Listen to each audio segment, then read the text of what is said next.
விவசாயிகளின் வாழ்வாதாரத்தை மேம்படுத்தும் வகையில் அனைத்து ரயில் நிலையங்களிலும் விவசாயிகளே நேரடியாக கரும்புச்சாறு மற்றும் இளநீர் விற்பனை செய்வதற்கு ரயில்வே துறை அனுமதி அளிக்க வேண்டும் என நாடாளுமன்றத்தில் அஇஅதிமுக வலியுறுத்தியுள்ளது. நாடாளுமன்றத்தின் இரு அவைகளும் நேற்று கூடியதும் கேள்வி நேரத்தை ஒத்திவைத்து டெல்லியில் நடைபெற்ற தேர்தல் பொதுக்கூட்டத்தில் மத உணர்வுகளை தூண்டும் வகையில் பேசிய மத்திய அமைச்சர் நிரஞ்சன் ஜோதியை பதவி நீக்கம் செய்யுமாறு எதிர்க்கட்சிகள் வலியுறுத்தின. எனினும் மக்களவை சபாநாயகர் திருமதி சுமித்ரா மகாஜன் கேள்வி நேரத்தை தொடர்ந்து நடத்தினார். கேள்வி நேரத்தின் போது பேசிய ஈரோடு தொகுதி அஇஅதிமுக எம்பி திரு எஸ் செல்வகுமார சின்னையன், வேளாண் பொருளாதாரத்தை மேம்படுத்தவும் விவசாயிகளின் வாழ்க்கை தரத்தை உயர்த்தவும் நாட்டில் உள்ள அனைத்து ரயில் நிலையங்களிலும் விவசாயிகளே கரும்புச்சாறு மற்றும் இளநீர் விற்பனை செய்ய அனுமதி அளிக்க வேண்டும் என கேட்டுக் கொண்டார். Railways help the farmers to transport agricultural produce. It also provides direct selling opportunity to sell fruits and fruit juice. In many railway stations, fresh fruit juice is made available to passengers. Sugarcane growers and also coconut growers are not finding it profitable in the absence of marketing facility. Hence, I urge upon the railway minister to give proper permission to operate stalls to sell tender coconut and sugarcane juice in the platforms.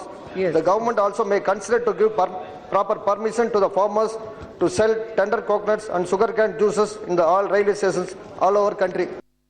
மத்திய சென்னை அஇஅதிமுக நாடாளுமன்ற உறுப்பினர் திரு S R Vijayakumar பேசியபோது, மக்களின் முதல்வர் செல்வி ஜெயலலிதா வழிகாட்டுதல்படி தமிழகத்தில் பொது விநியோக திட்டத்தின் கீழ் அனைத்து பயனாளிகளுக்கும் பல்வேறு நன்மைகள் கிடைப்பதாக தெரிவித்தார். தமிழ்நாட்டில் பொது விநியோக திட்டத்தில் வழங்கப்படும் அத்தியாவசிய பொருட்களுக்கான மானியத்தை மத்திய அரசு உயர்த்தி வழங்க வேண்டும் என்றும் அவர் கேட்டுக் கொண்டார்.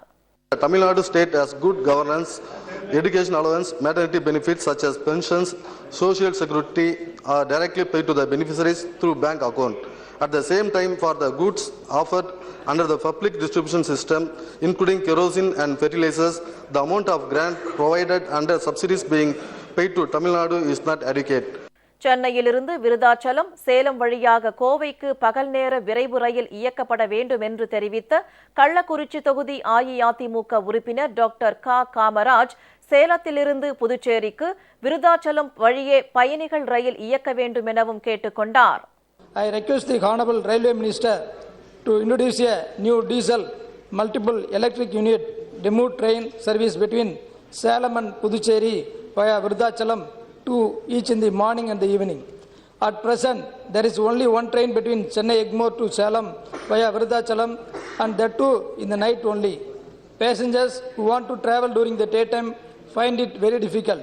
Therefore, I demand that one express train from Chennai Egmore to Coimbatore via Virudhachalam and Salem may be operated during the daytime to cater the traveling public, especially those who finish their work in the Chennai during the daytime and want to go back. சிற்பக்கலை மற்றும் கட்டடக்கலையை மேம்படுத்தும் வகையில் தமிழகத்தில் உயர்கல்வி நிறுவனம் ஒன்றை தொடங்க மத்திய அரசு முன்வர வேண்டும் என்றும் ஸ்ரீபெரும்புதூர் தொகுதி அஇஅதிமுக உறுப்பினர் திரு KN ராமச்சந்திரன் வலியுறுத்தினார். I would like make special request through a user to Union Government to set up Gateway of Higher Education, Tamil Nadu School of Planning and Architecture as a premier central institution for the South, as the region is known for mixing architecture with the art of sculpting.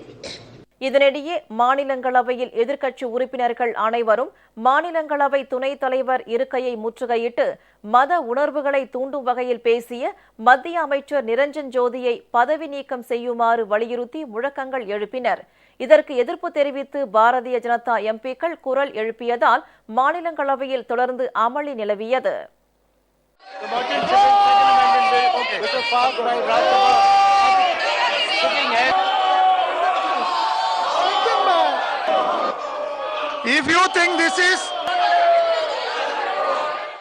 இதனையடுத்து 10 நிமிடங்களுக்கு அவை ஒத்திவைக்கப்பட்டது.